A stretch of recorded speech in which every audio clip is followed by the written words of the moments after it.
menyampaikan dari rombongan 4 ya. 6. Maaf, rombongan 6 saya itu menulis kemarin itu keliru 4 terus tak busak ya. Rombongan 6 yang akan diwakili oleh Bapak Siddiq Ahmadi ya.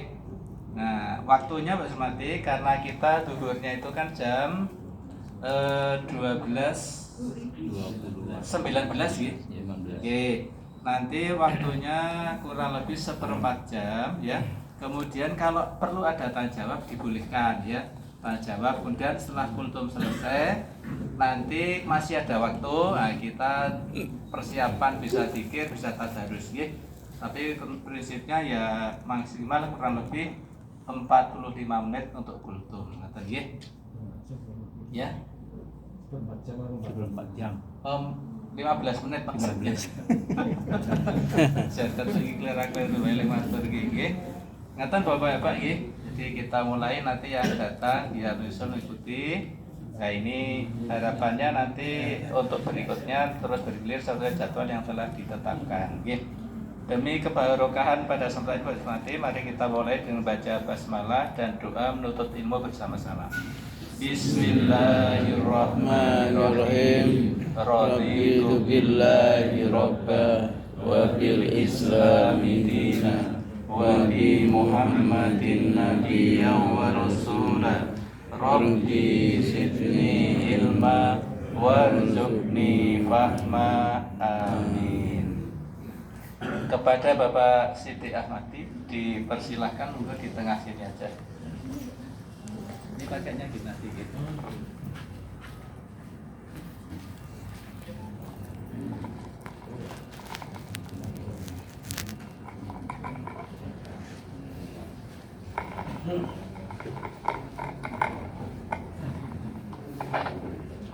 Assalamualaikum warahmatullahi wabarakatuh.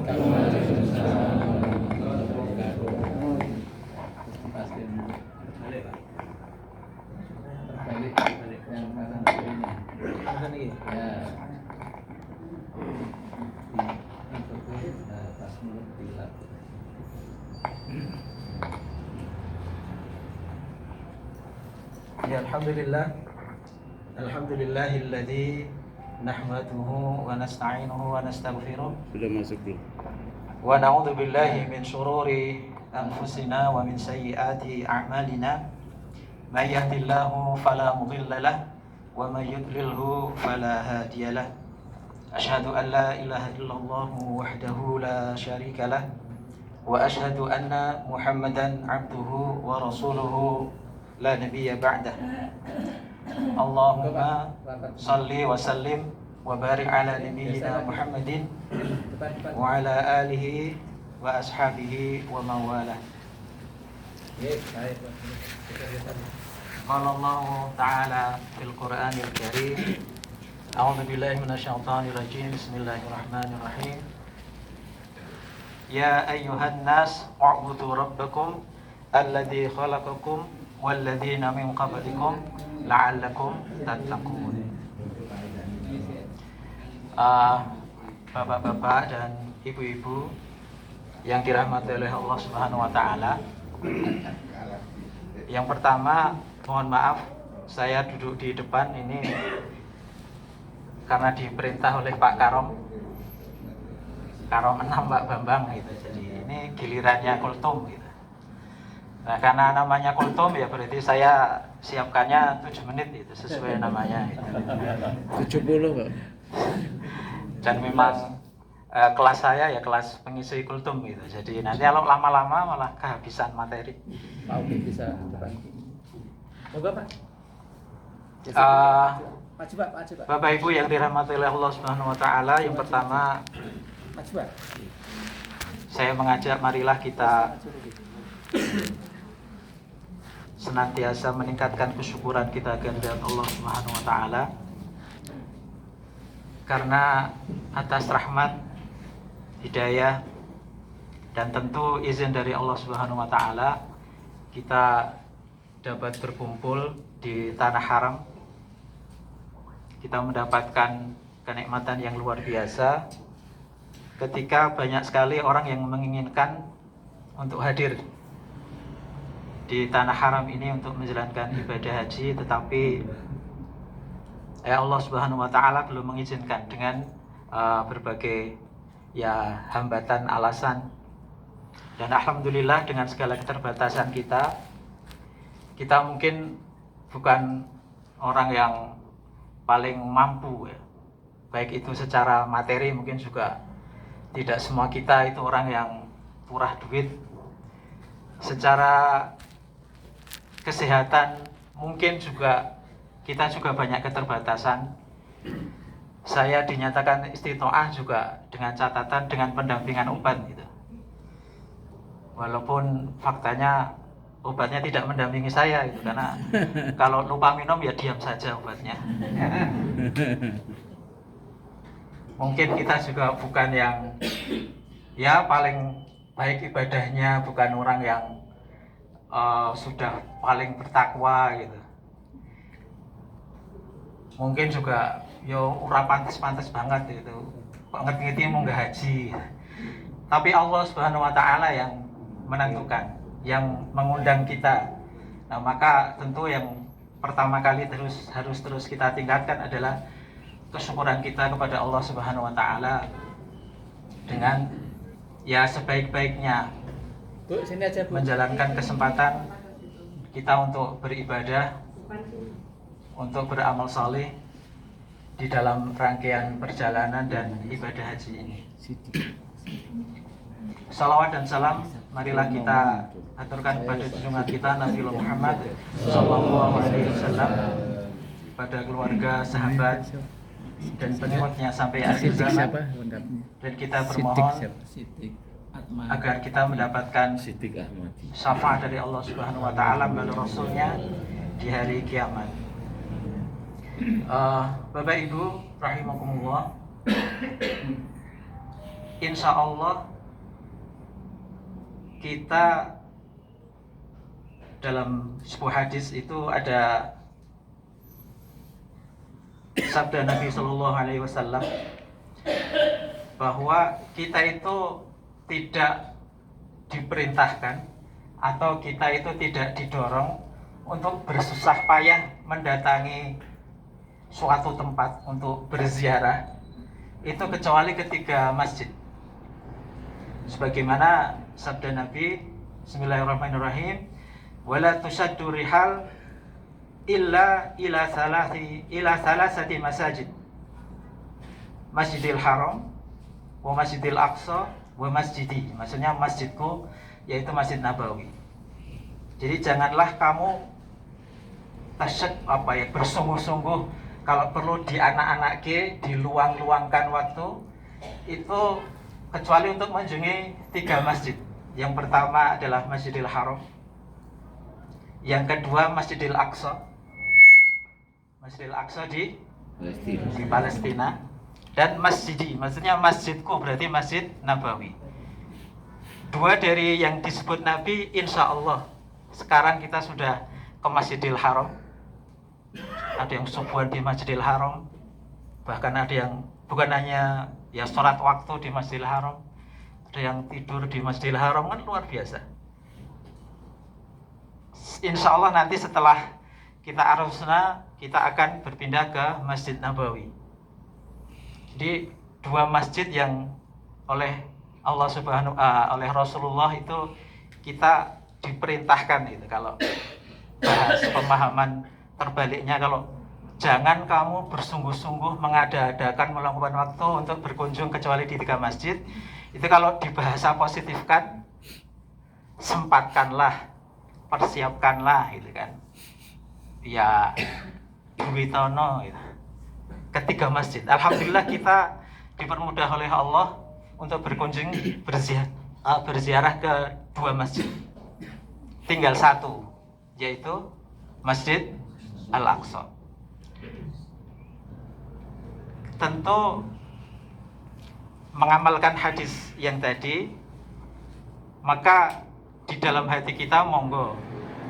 Di samping kemarin kita sudah punya kerentek, punya niat yang kuat, azam untuk ziarah ke Masjidil Haram dan Masjid Nabawi sejak berapa tahun yang lalu, Bu? 12 tahun yang lalu dan alhamdulillah sekarang terlaksana.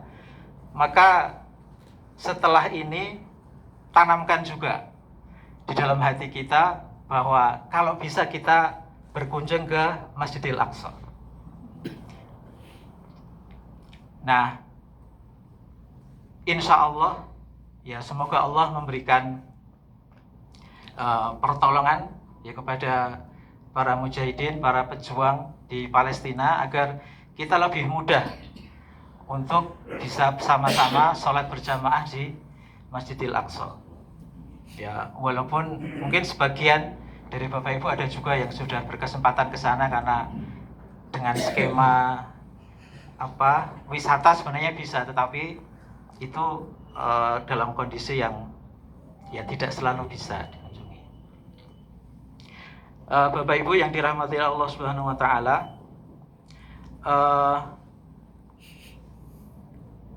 setelah berapa hari kita di sini berarti sudah 11 hari. Rasanya pripun? ini Seneng ya?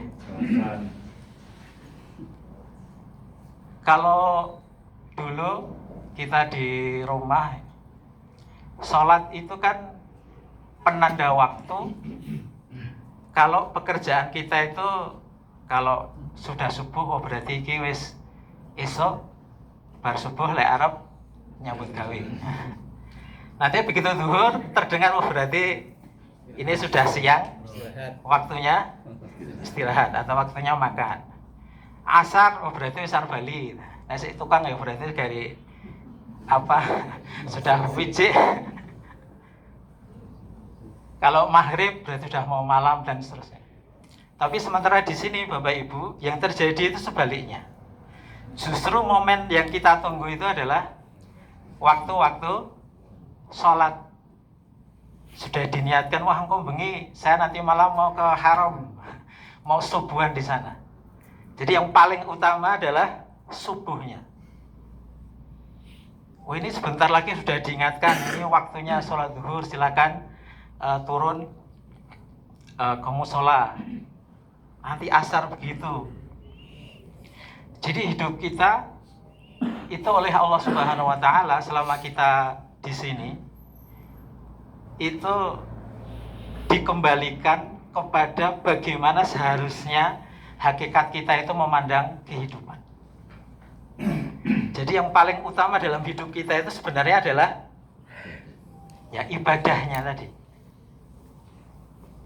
Wa ma khalaqtul jinna wal insa illa liya'budun. Surat Az-Zariyat 56, dan tidaklah aku menciptakan jin dan manusia kecuali untuk beribadah. Kita sudah sangat sering mendengar ayat ini, penjelasan tentang ini, tapi ngerasa untuk menghayatinya itu kadang-kadang sulit di tengah kehidupan sehari-hari kita yang begitu banyak kesibukan. Nah, maka selama kita di sini, kita dimudahkan oleh Allah untuk memahami hakikat itu.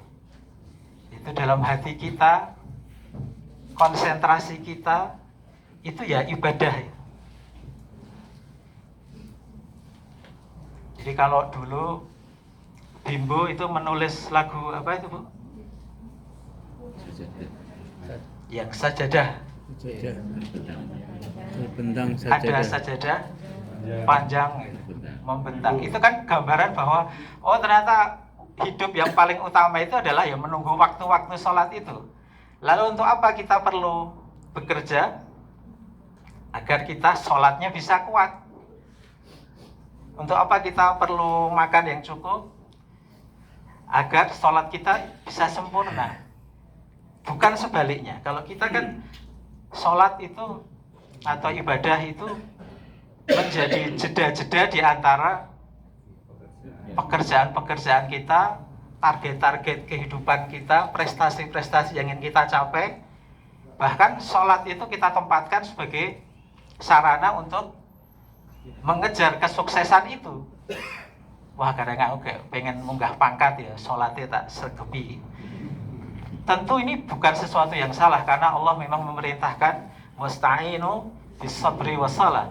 tetapi menempatkan hakikat ibadah itu haruslah menjadi tujuan yang paling utama. Nah, kalau ditanya kira-kira mengapa kok di sini kita betul-betul bisa berkonsentrasi dalam beribadah? Kalau di rumah kok enggak? Enggak ada yang Enggak ganggu. mikir pekerjaan, Enggak ada yang ganggu. enggak ada yang ganggu. Sudah lunas. Sudah lunas. Mangan wis dicepakke. Nah, gitu. Terus apa meneh? Kalau makan sudah disiapkan dijamin 3 hari, tiga kali sehari. Atau 3 hari sekali. Sekali. Jadi di sini itu kita seolah-olah tidak ada lagi yang perlu dikhawatirkan, kecuali ya niki memang aku harap ibadah. Saya ingin memperbanyak ibadah. Nek ana waktu luang ya saya manfaatkan untuk baca Quran. Turu glundang-glundung rasanya kok nggak enak. Nggak enaknya itu kenapa? Didelok kancane kok turu haji. Tapi ada perasaan kayak saya menyia-nyiakan waktu gitu. Eman-eman. Jadi ya maneman. Padahal Bapak Ibu sebenarnya kalau kita pikir-pikir, apakah kalau tidak pas sedang haji ini Allah tidak menjamin rezeki kita? Ya jamin yang dalam perasaan kita itu kita nggak sepenuhnya yakin gitu. Kadang-kadang. Maka ada sebuah hadis yang mengatakan seandainya kita itu punya makanan yang cukup untuk sehari besok, maka seolah-olah kamu itu sudah punya dunia seisinya. Jadi yang diharapkan Nabi itu mindset kita itu per hari. Jadi nek sesuk saya sudah wis jelas iki wis ndek omah, ora rokono sing usir. Sesuk sedina jelas cukup mangan untuk istri, untuk anak. Itu ya wis cukup. Setelah itu ibadah. Konsentrasinya gitu. Nah, tetapi tentu ya hal yang seperti ini ya tidak gampang. Nah, maka Allah Subhanahu wa taala alhamdulillah memberikan kesempatan kita untuk merasakan. Jadi diringkes gitu. Urip itu hakikatnya ibadah itu dalam ritual haji ini kita dimudahkan oleh Allah untuk merasakannya. Ya, semoga nanti ketika kita pulang kita masih ingat. Kalau teman-teman saya cerita haji, wah sesuk wae nang kono iki sing tok tunggu-tunggu iki ming adzan. Soalnya nek ora ya ming glundang-glundung niki wau. Padahal harusnya alangkah indahnya jika ketika nanti kita kembali dalam kehidupan kita sehari-hari juga mindset itu yang terus ada pada kita. Karena memang tadi wa ma khalaqtul jinna wal insa illa liya'budun. Kita bahkan diperintahkan ya ayyuhan nas wahai manusia ubudu rabbakum. Beribadahlah kepada Tuhanmu. Alladzi khalaqakum walladzina min qablikum. Karena dialah yang menciptakan kamu dan menciptakan orang-orang sebelum kamu la'alakum tattaqun. Nah, jadi ini perintah dasar dari seluruh ibadah itu adalah la'alakum tattaqun. Sama juga seperti puasa dan juga termasuk haji kan. Nah, sehingga nanti al-hajjul mabrur, haji mabrur yang tidak ada ganjarannya kecuali surga, yaitu ukurannya mabrur atau tidaknya itu ya sama seperti kalau dulu kita mendengar ceramah puasa itu, ukurannya makbul atau mabrur atau mardud itu ya setelah haji itu unda-undaannya piye. Nah, tentu kita yang paling bisa merasakan. Nek padha wae berarti ya padha. Neng paling ora hajine sah. Gugur. gugur kewajibane. Gugur. Terus naik kondur wis nganggo kupluk putih wis wangun. Diceluk Pak Haji wis wangun. Tentu bukan itu ya. Dulu kalau kita baca di sejarah, mengapa di Indonesia itu ada kebiasaan memanggil haji kepada orang yang kundur haji, orang yang sudah melaksanakan haji. Geser Pak, ngalor geser. Itu kalau kita baca di dalam sejarah kan ternyata terkait dengan kepentingan pemerintah kolonial Belanda untuk niteni, niteni itu untuk memberi tanda kepada orang-orang yang berpotensi untuk melentang penjajah. Sehingga pada saat itu kemudian ada kebijakan, pokoknya siapa yang pulang dan melaksanakan ibadah haji itu harus ditandai. Nah, ditandainya dengan kemudian disebut sebagai haji. Kalau di sini kan semua orang dipanggil haji kan, ya haji. Kenapa Bapak Ibu kok haji itu dulu dianggap sangat membahayakan itu bagi pemerintah kolonial Belanda? Karena orang yang haji itu di masa lalu itu haji kemudian pulang dengan selamat, berarti dia orang yang pinilih. Pertama tentu karena biaya haji di masa lalu itu ya tentu tidak murah sebagaimana juga sekarang, tapi dulu lebih lagi karena kapal ya mesti sidik, kemudian waktu yang diperlukan untuk menunaikan ibadah haji itu bisa 6 bulan, bisa lebih, karena pulang harus menunggu angin dan seterusnya, menunggu kapal dan seterusnya. Bahkan saking beratnya dulu ada istilah haji Singapura. Jadi orang pamit berangkat haji naik kapal, kemudian transit di Singapura, tapi dia nggak lanjut ke Mekah ya, dia di Singapura aja. Nanti dia pulang seolah-olah pulang haji. Karena dulu belum ada WA gitu. Sekarang kan buktine neng Ka'bah ora dijaluk wae dibutuhke. Wah, sudah ada fotonya, jadi terbukti. Kalau dulu enggak. Nah, yang berikutnya ketika haji itu kita berkesempatan untuk bertemu dengan kaum muslimin dari seluruh penjuru dunia. Nah, sekarang mungkin Bapak Ibu juga sudah, tadi ada yang posting, wah ini sudah kenalan dengan saking putih Pak, mahasiswa atau jamaah haji dari Mali gitu. Atau dari Turki, Syria. Nah, dulu karena waktunya lama untuk menunggu pelabuhan Jeddah itu, sehingga kesempatan untuk bergaul. Nah, sehingga Kiai Dahlan atau juga banyak ulama di Indonesia memanfaatkan waktu-waktu haji itu juga untuk kemudian ya saling bertukar pengetahuan, perkembangan gitu. Nah, sehingga orang yang berangkat haji itu kemudian jadi wawasannya luas. Dia tahu bagaimana perjuangan kaum muslimin di tempat yang lain, membentuk jaringan dan seterusnya, sehingga dia akan membuka kesadaran gitu. 5 menit lagi, ini langsung pulau tutup misalkan nih. Nah, jadi insya Allah dengan kita ketemu banyak orang di sini, mungkin tidak semua kita sering ketemu dengan orang dengan latar belakang bermacam-macam. Ono oyo ngono, duri oyo ngono. Ini sholat ini jejer, tadi sudah ketemu Pak yang sholatnya nggak sedekap gitu. Sementara kita di sana kadang-kadang ini sedekap neng kene marai ribut. Neng kene malah orang sedekap ya rapopo. Kita lebih luas wawasan kita tentang keragaman. Kita juga jadi lebih toleran. Anten sing sholat pun lungguh rapi ngatanya terus diseseli ngadeg tengah-tengah. Sering kan? Terus udah nesu betul.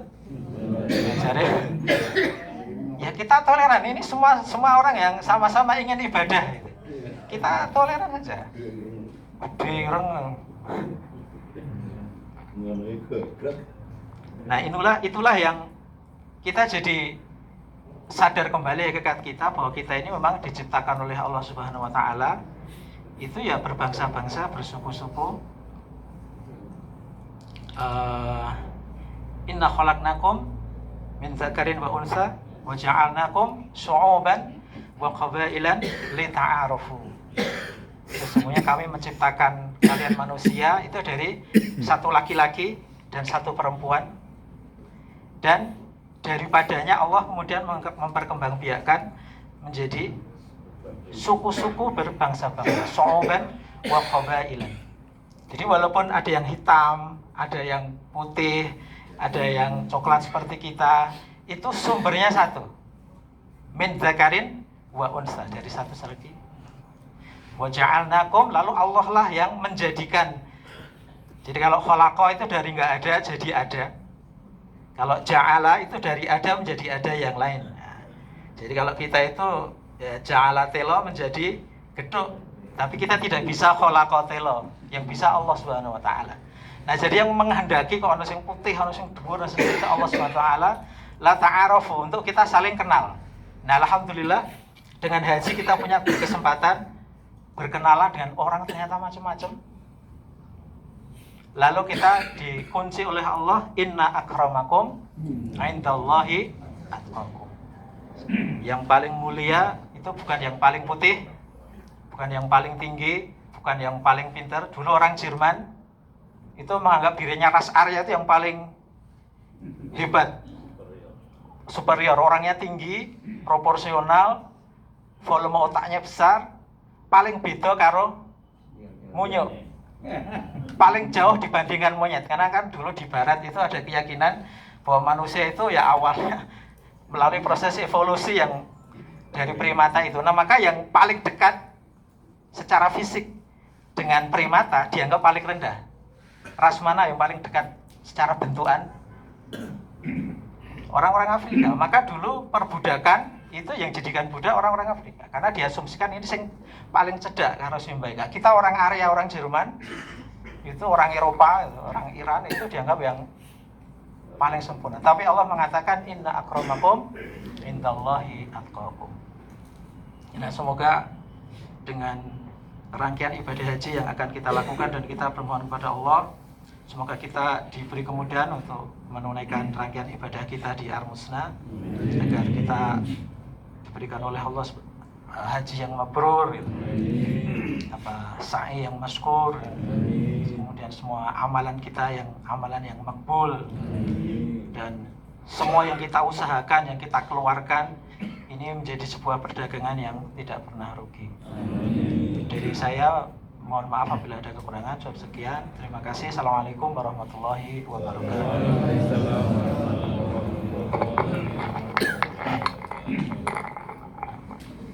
Jazakallah khairan nasira. Kita sampaikan kepada Bapak Siti Ahmadi yang telah menyampaikan tausiahnya pada kesempatan ini. Semoga yang beliau sampaikan menjadi amal jariahnya yang terima Allah SWT. Dan bagi kita semoga menjadi tambahan ilmu yang bermanfaat, menjadi bekal kita untuk meningkatkan iman takwa pada Allah SWT. Berhormati, sebelum diakhiri, di sini sudah rawuh ketua kloter kita dan juga ketua kafilah dari Asia. Mungkin sebelum mancing sholat zuhur ada info-info penting yang perlu disampaikan. Waktunya kita sampaikan kepada Bapak Alek Rahmat Hidayat. Monggo kalau ada info-info penting monggo. Sampai azan. Ya, azan itu 19.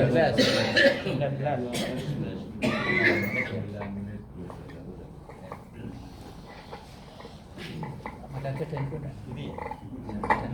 Iya. Bismillahirrahmanirrahim. Assalamualaikum warahmatullahi wabarakatuh.